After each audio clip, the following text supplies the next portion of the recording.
से होंगे।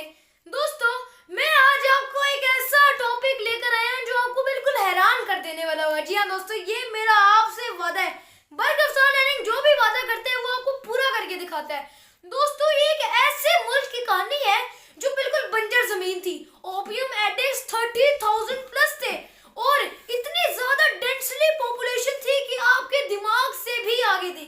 इतनी ज्यादा पॉपुलेशन, ओपियम एडिक्ट्स, कोई अपने नेचुरल रिसोर्सेज नहीं और एक तमाम की तमाम दुनिया के लिए सिर्फ और सिर्फ एक ट्रेडिंग हब।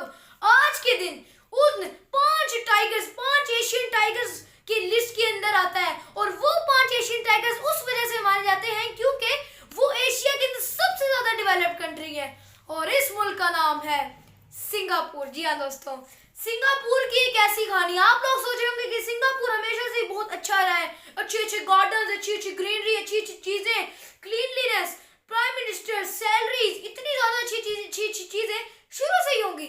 लेकिन ऐसा दोस्तों कभी भी नहीं था और इसका हिस्ट्री इतने ज्यादा राजों से छुपा हुआ है जो आज बरगफ्तार लर्निंग आपको जल्दी से बताने वाला है।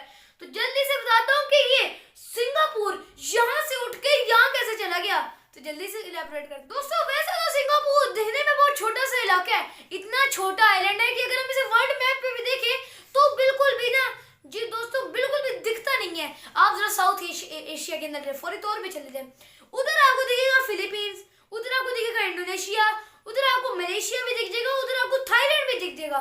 लेकिन लेकिन लेकिन आपको मलेशिया नहीं दिखेगा दोस्तों। मलेशिया वो हमारा ये सिंगापुर नहीं दिखेगा। मलेशिया तो दिख रहा है, मलेशिया दिख रहा था, थाईलैंड दिख रहा था और अपना सिंगापुर नहीं दिख रहा था। जो मलेशिया है उसके बिल्कुल नीचे एक छोटा सा आइलैंड है, उसका नाम है सिंगापुर। दोस्तों, ये जो सिंगापुर था ये ना बहुत ज्यादा रिफ्यूलिंग स्टेशन था। जब भी कोई बहरी जहाज, कोई भी चीजें, कोई भी बाहर से आने वाली चीज यहाँ पे आके रुक जाती थी और यहाँ से अपने रिसोर्सेज लेती थी, यहीं से अपना हर कुछ करती थी और यहीं से उसने अपनी ट्रेडिंग करनी होती थी और यहाँ पे रिफ्यूलिंग स्टेशन बनाए जाते थे ताकि जो भी शिप्स आ रहे हैं इनको रिफ्यूल किया जा सके। और इसके खुद के नेचुरल रिसोर्सेज नहीं थे और उस वक्त कोई ना कानून था, उनकी कोई ट्राइब्स भी नहीं थी। ट्राइब्स जरूर थी जो लोग वहाँ के मुकामी लोग रहने वाले थे। दोस्तों, असल में बात कुछ ऐसी है कि सिंगापुर जो है ना वो बिल्कुल भी एक ऐसा मुल्क नहीं रहा जिस तरह हमारा पाकिस्तान है, उसने आज़ादी ली है। अब बहुत सारे वैसे इसने भी आज़ादी ली थी। दोस्तों, अब ये जो मुल्क है ये इंडोनेशिया के कब्जे, इंडोनेशियन एम्पायर के कब्जे में रहा है, जापानीज के कब्जे में रहा है, डच के कब्जे में रहा है, पोर्चुगीज के कब्जे में रहा है और ये जो सिंगापुर है ना हर किसी के कब्जे में ही रहा है और तमाम के तमाम मुल्कों ने उसका फायदा उठा लिया। तमाम नेचुरल रिसोर्सेज ले लिए और हर चीज जो उसके अंदर अच्छी अच्छी पाई जाती थी वो तमाम की तमाम चीजें वो अपने घरों को ले गए। फिर बाद में ईस्ट इंडिया कंपनी ने, ब्रिटिश ईस्ट इंडिया कंपनी ने वहां पे आके टेक ओवर कर लिया अपना और उसकी वजह से ब्रिटिश ने सिंगापुर के अंदर बहुत ज्यादा डेवलपमेंट्स की और इसे डेवलपमेंट्स की वजह से आज सिंगापुर इस वजह से खड़ा हुआ है क्योंकि उस वक्त इतनी गंदी हालत थी ना। आप दोस्तों, आपको सच बता रही, इतनी गंदी हालत थी आप सोच नहीं सकते। ओपियम एडिक्ट्स जो ब्रिटिश थे ना वहाँ पे भारी मिकदार में ओपियम बनता था ना, ओपियम बनने की वजह से इतना ज्यादा जो है ना, अब लोग जो जितने भी सिंगापुर के अंदर थे वो ना बिल्कुल अपने एंटरटेनमेंट नहीं था, कोई अपने यारों दोस्तों, अपनी गाँव बहनें भाइयों के से बहुत ज्यादा दूर थे और ब्रिटिश उनसे काम करवाते थे ओपियम का। तो ओपियम बनने की वजह से तो वो लोग एंटरटेनमेंट नहीं था तो फिर वो लोग ओपियम्स का वो नशा करने लगे। ओपियम जो थे वो 28,000 प्लस लोग ओपियम एडिक्ट हो गए थे। इतने ज्यादा एडिक्ट्स, इतना ज्यादा दंगा, इतना ज्यादा फसाद, बहुत ज्यादा राइट्स देखने को मिले थे ब्रिटिश ईस्ट इंडिया कंपनी के दौरे में, तो दौरे खिलाफत में। तो उस वक्त इतने ज्यादा राइट्स तो इतने ज्यादा दंगे फसाद थे कि अब देखें, अब मैं पॉइंट्स के अंदर बताने वाला हूँ। बरगफ्तार लर्निंग आपको हर चीज बताएगा और ये अब मैं इसे पॉइंट्स के अंदर करने वाला हूँ। ऐसा मुल्क जिसके अंदर राइट्स हो रहे हो, दंगे फसाद हो रहे हो, जहाँ पे ड्रग एडिक्शन हो रहा हो, जहाँ पे जापानीज एम्पायर ने जब इन्वेड किया था मलेशिया और सिंगापुर को, उसकी जैसे तबाही हो, हर जगह स्लम्स देखने को मिले, हर जगह तबाही देखने को मिले, कोई भी अनएम्प्लॉयमेंट हो, पॉवर्टी रेट इतना कम हो, वो आज के दिन उन 5 एशियन टाइगर्स का हिस्सा है जो दुनिया के सबसे ज्यादा डेवलपमेंट कंट्री के अंदर में एक माने जाते हैं। दोस्तों, ये कैसे हुआ और आज से वो तारीख शुरू होने वाली है जो अब होगी और वो हो चुकी है और सिंगापुर ने आज तक इस चीज को करा रखा है। अब जैसे ही सिंगापुर आजाद हुआ, सिंगापुर ने अपनी एक पॉलिटिकल पार्टी बनाई। पॉलिटिकल पार्टी थी पाकिस्तान सॉरी पीपल्स पार्टी थी, वो पीपल्स आप पार्टी, और उस की पीएपी उस पार्टी का शॉर्ट फॉर्म था, मैं सॉरी भूल गया था, लेकिन पीएपी उस पार्टी का शॉर्ट फॉर्म था। और उसके जो जनरल सेक्रेटरी थे उनका नाम था ली क्वान यू।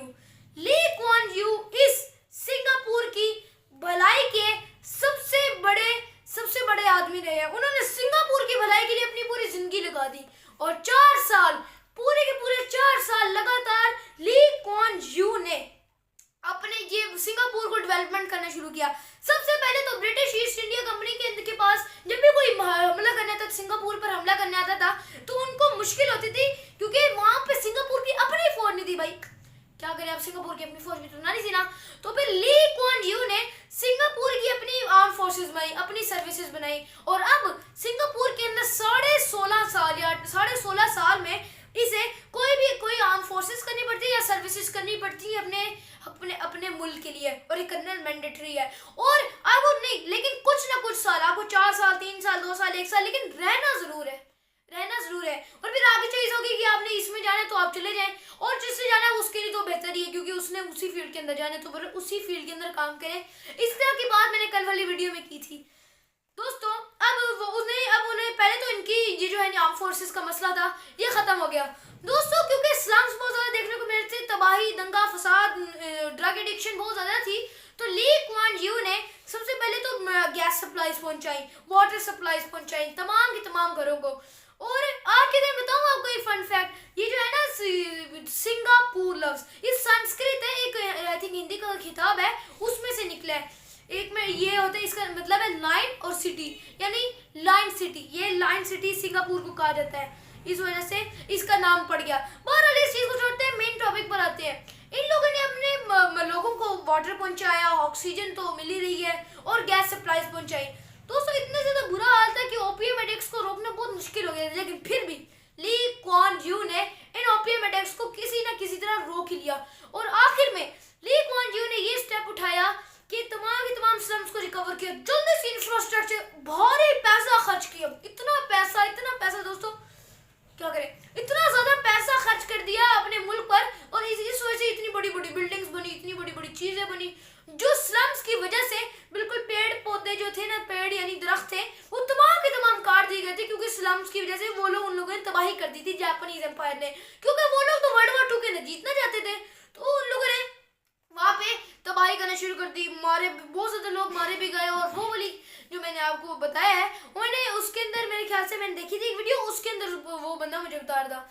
बहरहाल इस चीज को छोड़ते हैं, लेकिन फिर ली क्वान यू ने अपने लोगों को पहुंचाया। अब क्योंकि डेंसली पॉपुलेटेड एरिया था, तो फिर हाई राइज बिल्डिंग्स बनानी चाहिए थी। अपनी बिल्डिंग्स पर, अपनी प्रॉपर्टी पर बहुत ज्यादा भारी टैक्स लगता है वहां पे, क्योंकि ये दोस्तों इस वजह से वहां पे तमाम government buildings, high rise building, अच्छी बिल्डिंग, बड़ी बिल्डिंग्स जो गवर्नमेंट ने बनाई है, उन पर रहना पड़ता है, क्योंकि वो सही भी है और कंफर्टेबल और इजी है। क्योंकि कोई भी ये जो मिला वजह की चीजें होती है, जैसे कि ये गाड़ियां आ जाए, लोग अपनी गाड़ी, सिंगापुर में बहुत कम गाड़ियां चलती हैं दोस्तों, अपनी पर्सनल गाड़ियां, बसेज और मेट्रो की वो गवर्नमेंट की हैं। अपनी जो गाड़ियां होती है उस पर इतना भारी टैक्स है, वहां पे इतना सोचना भी नहीं कि गाड़ी ले, मोस्ट एक्सपेंसिव वो है सिंगापुर गाड़ियों के मामले में। तो वहां पे मेट्रोस चलती हैं, बसेस चलती हैं, गवर्नमेंट यानी हुकूमत की ट्रांसपोर्ट चलती हैं, और इसी वजह से सिंगापुर बहुत अच्छा है ट्रांसपोर्ट्स के अंदर। और उसके बाद सबसे बड़ी चीज जो मैं दुआ करता हूँ, हम सबको दुआ करनी चाहिए कि पाकिस्तान के अंदर भी वो हो जाए प्लीज, अल्लाह ताला से दुआ है कि पाकिस्तान के अंदर भी वो चीज हो जाए। असल में दोस्तों ली क्वान यू का कहना था कि हॉलमार्क जो है ना हमारा, जो हमने सबसे पहले करना है कि कोई भी मुल्क सफाई के बगैर नहीं बढ़ सका, सफाई रखना मुल्क में बहुत ज्यादा जरूरी है। तो फिर ली क्वान यू ने सफाई करवाई, हर जगह सफाई हुई, सफाई पूरा, अगर आज भी आप सिंगापुर देखें तो इतनी ज्यादा सफाई है दोस्तों। और वो जो मैंने आपको बताया था पॉवर्टी रेट के बारे में, अब 2021 के मुताबिक मेरे ख्याल से 616 लोग पूरे मुल्क में, 616 लोग सिर्फ बाहर सो रहे थे। इतना ज्यादा अपग्रेड देख ले, ली क्वान यू जो है इस तमाम की तमाम स्टोरी की हीरो है, क्योंकि उन्होंने ही सिंगापुर को यहाँ से यहाँ ले आए। बहरहाल इस चीज को छोड़ते हैं, अगले पॉइंट पर आते हैं। दोस्तों, ली कुआन यू ने अपने 4 साल इसी डेवलपमेंट में लगा दिए और उन्होंने कहा कि मेरे लिए कोई मॉन्यूमेंट नहीं बनना चाहिए, मेरे लिए कोई चीज नहीं बननी चाहिए, क्योंकि मैं सिंगापुर को बड़ा बनाना चाहता था, मैं सिंगापुर को डेवलप्ड कंट्री बनाना चाहता था। मैं सिंगापुर को ये नहीं बनाना चाहता कि सिंगापुर जिस तरह हमारे इंडिया या पाकिस्तान के अंदर चलता है, भाई हमने हाईवे बनाए हैं तो हमारा नाम चलना चाहिए, हमारे हाईवे ना हमारा नाम चलना चाहिए, हमने हाईवे बनाया, हमने तुम लोगों की चीज दी, मेरा सम्मान, मेरा जो है नहीं, मुझे खुदा की तरह समझो, मैं खुदा की तरफ से भेजा गया। नहीं, ली कुआन यू ने ऐसा नहीं कहा। और ली कुआन यू ने इस तरह किया कि तमाम के तमाम जो उसने चीजें बनाई उसको उसने कोई क्रेडिट नहीं उठाया। उसने कहा कि ये मैंने अपने मुल्क के लिए किया, सिंगापुर के लिए किया। इस वजह से वो बहुत अच्छे पॉलिटिशियन थे और इस तरह के पॉलिटिशियन बहुत ज्यादा अच्छे होते हैं। ली कुआन यू बहुत ओपन माइंडेड पर्सन थे और उन लोगों वो हर किसी की राय सुनते थे। और ये जो चीजें थी ये पॉलिटिशियंस के अंदर बहुत ज्यादा कम पाई जाती हैं जो ली कुआन यू के अंदर पाई गई थी। दोस्तों, सिंगापुर जो है मुल्क, वहाँ पे करप्शन बहुत कम होती है। करप्शन ना होने की क्या वजह है? दोस्तों, सबसे पहले जो हुकूमत है उसने गवर्नमेंट ऑफिसर्स को, गवर्नमेंट मिनिस्टर्स को, गवर्नमेंट के जो भी पॉलिटिक्स हैं, पॉलिटिशियंस हैं, उनको भर भर के पैसे देना शुरू कर दिए। पैसे पैसे पैसे। अब वो लोग इस पैसा उनको सही अच्छा खासा मिली जा रहा है।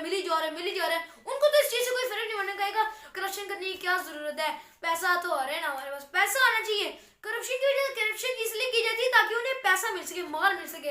लेकिन अभी भी अगर कोई इतना ज्यादा पैसे ले के भी थका नहीं और वो चाहते हैं, वो इतना लालची है कि वो और करप्शन करके पैसे कमाए, तो भाई उसके लिए भारी सजा भी है। $100,000 का फाइन लगता है और 5 साल की कैद भी हो सकती है, इतना भारी इसकी शिफ्ट है। और अब हर दिन हर रोज एक क्लीन और ग्रीन मतलब वो बनाया जाता है ताकि सिंगापुर को हमेशा क्लीन और ग्रीन रखा जा सके। वो स्लम्स की बात की थी मैंने, और वो जो हमेशा से वो घर तोड़े गए, दरख्त तोड़े गए और दरख्त काटे गए, हर चीज की गई, उसकी वजह से ये सब कुछ हो गया था। लेकिन फिर ली कुआन यू ने एक ऐसा स्टेप उठाया जो आज तक चलता आ रहा है। हर साल में एक ना एक दिन, जी दोस्तों, एक ना एक दिन एक तमाम लोग बाहर आते हैं और पेड़ यानी दरख्त लगाते हैं, कोई भी पौधा लगाते हैं। तो आज अगर देखें सिंगापुर का जो एयरपोर्ट है, मेरे एयरपोर्ट है, वो मेरे यहाँ से दुनिया का सबसे खूबसूरत एयरपोर्ट। दोस्तों, आप अंदर देखिए एक दफा जरा, मिनी सिटी, बिल्कुल एक मिनी सिटी की तरह है। अब सिंगापुर ने अपना एयरपोर्ट ही एक मिनी सिटी बनाया हुआ है। देखिए दोस्तों, इतनी ज्यादा तरक्की कर ली क्योंकि वो कौम बिल्कुल एक यूनिटी की तरह काम कर रही थी। दोस्तों, क्योंकि मैंने आपको बताया इंडोनेशियन, जापानीज भी रहे हैं, ब्रिटिश भी रहे हैं, क्रिश्चियनिटी, मुस्लिम, हिंदूज, बहुत सारे लोग वहाँ पे रहे हैं। तो इस तरह के मामलों के अंदर ना यहाँ पे बहुत ज्यादा वो इधर छेड़छाड़ होती रहती है। अब जैसे कि एक इंसान है ना, तो फिर वो कहेगा कि जो वो है ना, ये हिंदुओं का इलाका है, तो भाई ना हम नहीं उधर जाएंगे, वो हिंदुओं का इलाका है। और ये जो है ये मुसलमानों का इलाका है, और हिंदू कहेंगे ये मुसलमानों वाला है, तो हम मुसलमानों के पास नहीं जाएंगे।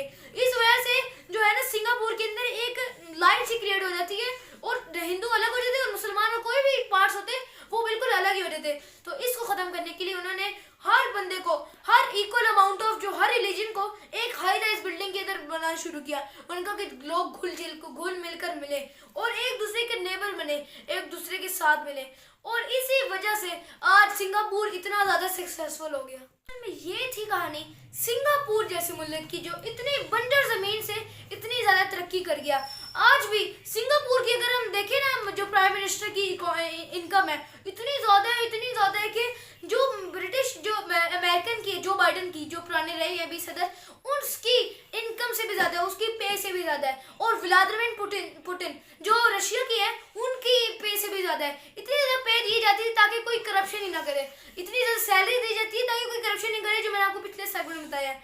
दोस्तों, आपको क्या लगता है, अगर सिंगापुर इतने कम से इतना ज्यादा जा सकते हैं तो क्यों नहीं पाकिस्तान इतने कम से इतना ज्यादा जा सकता है?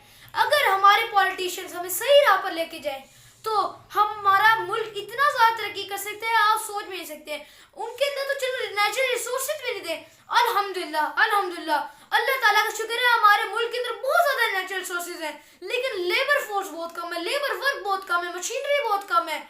हमें कुछ ना कुछ करना पड़ेगा दोस्तों, कोई ना कोई रेवोल्यूशन लानी पड़ेगी। ये मैं आपको बार बार कह रहा हूँ। पाकिस्तान के पास इतने ज़्यादा नेचुरल रिसोर्सेज, इतनी ज़्यादा इनामात अल्लाह ताला ने पाकिस्तान को दिए हुए कि आपकी सोच नहीं है। इतने ज़्यादा ब्यूटीफुल, इतनी ज़्यादा ब्यूटिफिकेशन दोस्तों, आप अनगिनत है। पाकिस्तान को बहुत सारी नेमतों से नवाजा गया, लेकिन अगर हम इन नेमतों का सही तरह से इस्तेमाल करें तो पाकिस्तान कहाँ से कहाँ पहुँच जाए। दोस्तों, ये थी असल कहानी सिंगापुर की कि किस तरह एक बंजर इलाका एक इतने बड़े 5 एशियन टाइगर्स का हिस्सा बन गया। वीडियो अच्छी लगी तो ये ज़्यादा से ज़्यादा लाइक करें, शेयर करें और सब्सक्राइब करना कभी ना भूलिएगा। दोस्तों, बेल आइकन दिख रहा है, इसको जल्दी से प्रेस कर दें ताकि आपको रेगुलर नोटिफिकेशन मिलते रहे। ये वाली वीडियो मुझे लगता है आप लोगों को पसंद आएगी, और अगर ना भी पसंद आए तो फिर मुझे नीचे कमेंट बॉक्स में लिखें, फिर मैं कोई जो आप कहेंगे उस तरह की वीडियो मैं आपको बनाऊंगा। ठीक है, मेरा मोटो नई नॉलेज, अच्छा कंटेंट, अच्छी वीडियो। अल्लाह हाफ़िज़।